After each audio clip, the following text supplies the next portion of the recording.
And now it's time to introduce our breakfast sponsor. A lot of staff members here. I see them out in the audience. O's from OCTC, Dr. Jim Klauber.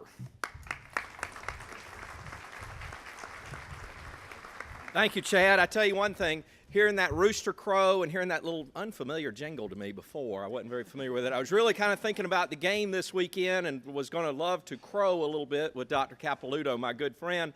But with South Carolina in an unexpected rebuilding year and Kentucky on the way up, I think the only thing I'm going to crow about today is going to be the college. So, but anyway, it's great to be here with you all again. And what I want to do is I want to take a moment to really take you back to the point where we opened up the Advanced Technology Center in 2008, right as the recession was beginning, and then compare that to enrollment in many of our technical and skilled trades programs today as the recession has ended, because during the meantime we had a somewhat of a bubble, which is typical of two-year colleges during economic downturns. But I think it gives you a very good picture of where the jobs are in this community and where we are trying to focus on training people for those jobs in the community. And Amy, we need to get the PowerPoint up, I think.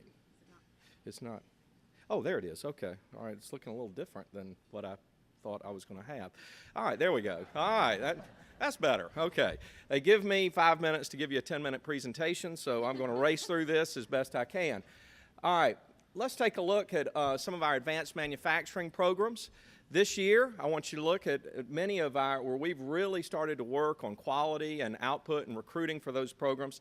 Let's take a look at the growth we've had since 2008.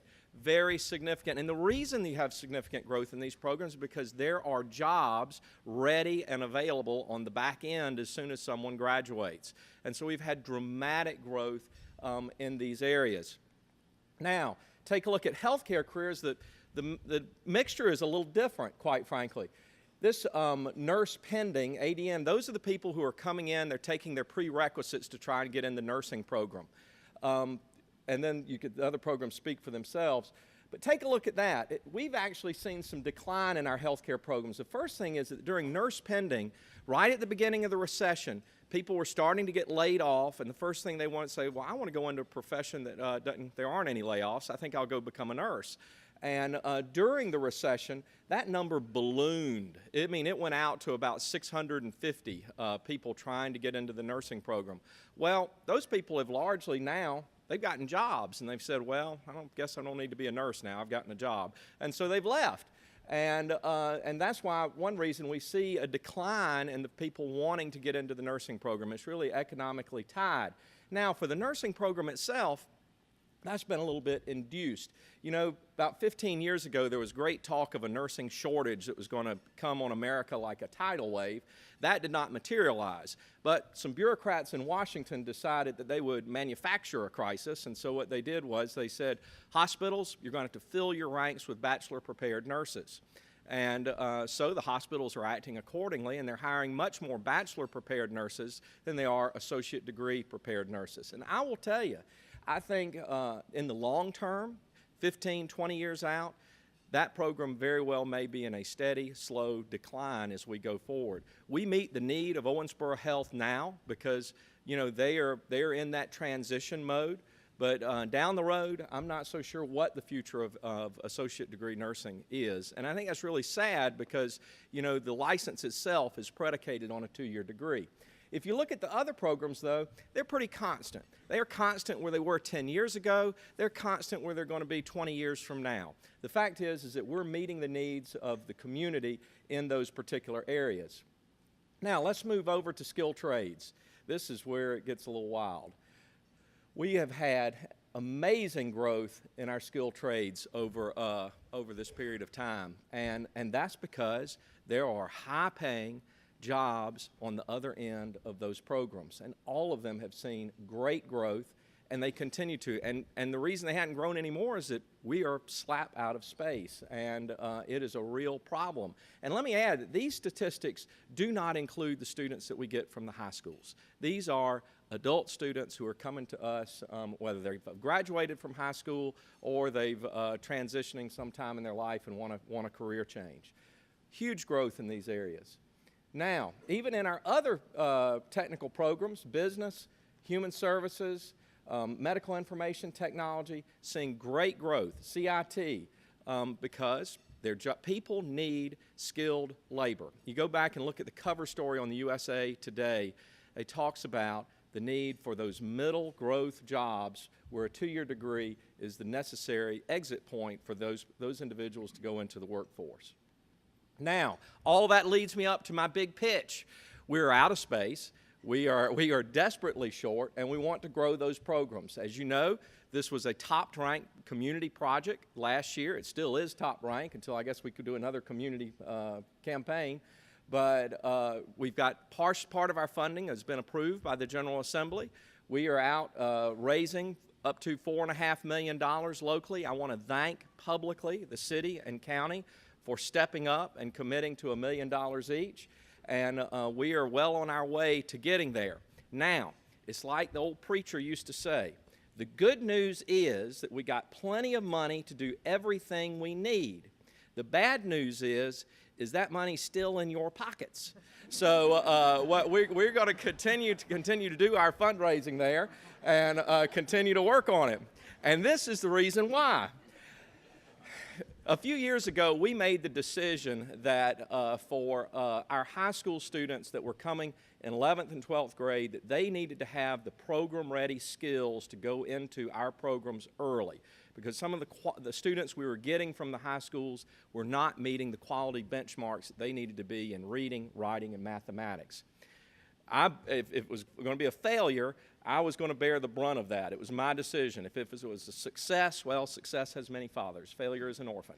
But even I got pushback from our own faculty who said, oh, we're not going to have any students for our programs. It's going to be terrible. It's going to be awful. Well, let me tell you, I have confidence in students. And I believe that if you set expectations for them, they will perform to those expectations. And if you help them along the way, they will get wherever you want to go. Take a look at where we are on fall of 14. You put the standards in place, kids will meet those standards. And our high school students coming back on campus, they're back up to those pre-decision numbers. Now, the problem with that is that if you look at those previous slides, where am I going to put them? And that is a real challenge for us. And as we look at next year, we are realistically looking at capping the number of high school students that can come into our skilled trades program, because truthfully, I just don't have room for them. Now I want to talk to you about some of our other exciting programs. Last year I talked about our healthcare facilities leadership program, which we started. Owensboro Health was the genesis for this. They got us going on it. It's the only program of its kind in the United States. It's offered all online. And it really is designed to train people to go and work in the basement of the hospital where they work on the engineering, the electronics, the infection control, the HVAC, all of the projects that you never see that make the whole hospital run. Well, let me show you how we've done a little bit on our recruiting. I call this the exporting of education across the country, and we are doing that. We've spent less than $10,000 marketing this program, and we're recruiting students from all over the country who are signing up to take these classes online. I am very excited about the future. I know there will be copycats out there, but it started here in Owensboro, and it started first. Lastly, I want to talk a little bit about farm to table. We have a traditional agricultural program at OCTC, but we sense that there is a growing need for people who want locally grown produce, and people who want to go and start small farms, maybe as a second career or maybe as a primary career, and start those small farms growing sustainable agriculture that they can sell at farmers markets and the like. Huge demand for farm-to-table produce in Lexington and Louisville and other urban areas of Kentucky. Well, we started a sustainable agriculture program this year, this past month. It was approved by the Board of Regents. We've leased a little space from the sisters at Mount St. Joseph, God bless them, and we're growing some crops out there. And we want to focus on small, sustainable farming initiatives for our students. our traditional agriculture program is not going to go away. It's still going to be there, but we want to provide multiple options for students so that they can go into the careers that they want to. And then we've been partnering a little bit with Father Larry over at Brescia. We want to look at a 2+2 that we can do maybe towards a business degree with an agricultural base. So we're really excited about that and hope it's going to, pardon the pun, grow very strongly in the future. Now, I want to thank you for your support. I want to thank you all for everything that you all have done for us. First off, I've got a great board and foundation board. Let me ask you all to stand because I'm quickly running out of time. Our board and foundation board members, y'all please stand. And then finally, I want to recognize the people that make us all happen. I just happen to be the face and the mouthpiece. But let me tell you, the employees of Owensboro Community and Technical College, they are dedicated every day to make sure that the people of this region are successful in everything they do, from student services to faculty to financial aid. You name it, we do it. In tutoring, online education, and workforce solutions, we do it all. Employees, y'all please stand up.